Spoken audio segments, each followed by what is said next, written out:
안녕하세요. 김상순TV입니다. 지난 12월 9일 오전 인도 동북부 아루나찰프라데시주 인근 타왕 지역 국경에서 인도군과 중공군이 충돌해서 양측이 모두 부상을 입었습니다. 인도 정부는 12월 13일 중국군이 국경을 침범하여 충돌했다고 발표했는데요. 정례 기자회견에서 질문을 받은 외교부 대변인 왕원빈은 현재 중인 국경은 평온하다고만 답변했습니다. 심기가 불편한 질문에는 항상 동문서답을 하는 중국 외교부와는 달리 중국의 일부 언론은 이번에도 중국의 승리였다며 인민해방군 자화자찬 홍보에 나서고 있습니다.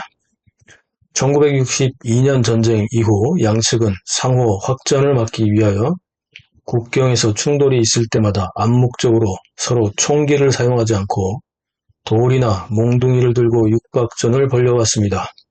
이번 충돌은 처음 중공군이 무인기로 수차례 실질 통제선 LAC를 넘나들면서 인도 전투기가 출격했고 이후 중공군 300여 명이 경계선을 넘으면서 인도군 약 150여 명과 충돌했습니다. 결국 중공군은 최대 600여 명이 집결했고 인도도 병력을 증가시켰으나 1000여 명이 넘는 대치에서는 추가 충돌은 발생하지 않았으며 다시 원래의 자리로 되돌아갔다고 합니다. 1962년 인도와 중국은 국경 문제로 9개월간 전쟁까지 벌였지만 국경선 합의를 하지 못했고 2017년 인도 동북부 시킴주 북쪽에 도카라에서 73일간 무력 대치를 하기도 했습니다.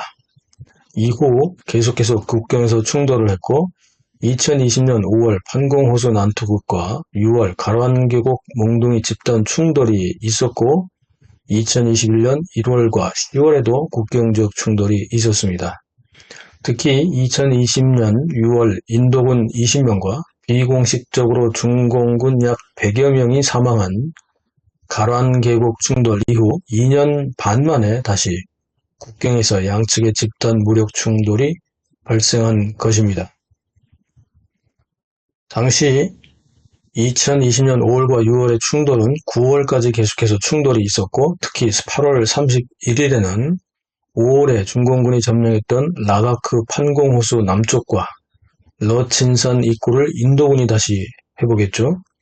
2020년 5월 판공호수 난투극과 6월의 가란 계곡 무력 충돌 및 9월까지의 상황은 2020년 6월부터 9월까지 녹화와 생방송으로 수차례 방송했는데 참고하시죠. 벌써 2년 반이 지났네요. 이번 인도 측 보도에는 인도군 약 20명, 중국 인민해방군은 100여 명이 부상을 당했다고 했지만 중국 당국은 침묵했고 총격이 있었는지는 양측 모두 함구하고 있습니다. 한 중국 네티즌은 인도 국경을 넘는 용기는 있어도 패배를 시인할 용기는 없다며 인도 보도를 보지 못했다면 이번에도 중국 언론의 승리였다는 말에 속을 뻔했다고 한탄합니다. 인도와 중국의 국경 충돌에 대해 중공 당국이 상세한 보도를 하지 못하는 이유는 인도를 자극했다가 인도가 완전히 반중 친미로 돌아설 것이 두렵기 때문입니다. 인도는 중국과 러시아가 주도하는 브릭스, 즉 브라질, 러시아, 인도, 중국의 멤버이자 역시 중국과 러시아가 주도하는 상하이 협력기구의 참여국이기 때문입니다. 이런 이유로 지난 2020년 6월에 가란 계곡 난투국 대참사에서 중공군은 무려 100여 명이 사망했지만 시진핑은 모디 인도 총리에게 오히려 유무상 원조를 지원하기도 했습니다. 모디 인도 총리는 시진핑에게서 받은 돈으로 푸틴에게서 방어용 미사일 시스템을 구매했는데 2020년 6월부터 9월까지의 당시 녹화와 생방송에서 이 사실을 말씀드렸죠. 중공은 현재의 국경선은 1914년 국민당 중화민국이 인도를 지배하던 영국과 티베트 정부 간에 결정한 것이므로 인도와 중공이 다시 국경협정을 맺어야 한다고 주장합니다. 중화민국이나 티베트는 국가가 아니며 현 중국의 일부일 뿐이고 인도도 당시에는 당사자가 아니었다는 거죠.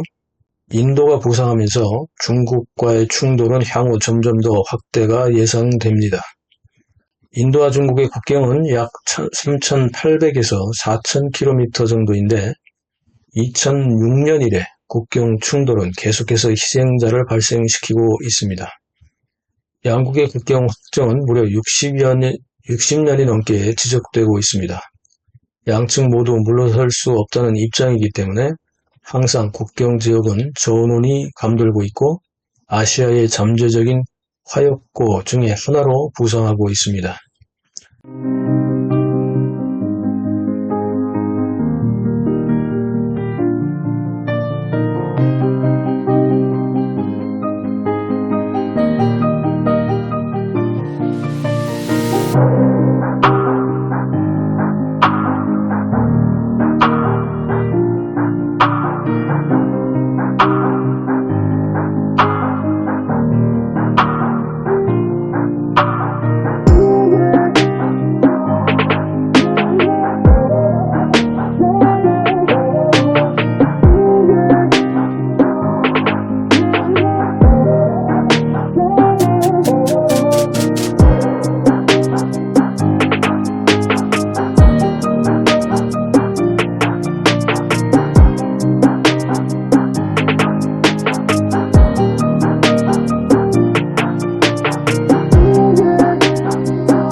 영상 어떻게 보셨습니까? 댓글로 소통하시죠. 구독, 알람, 좋아요 눌러주세요. 감사합니다.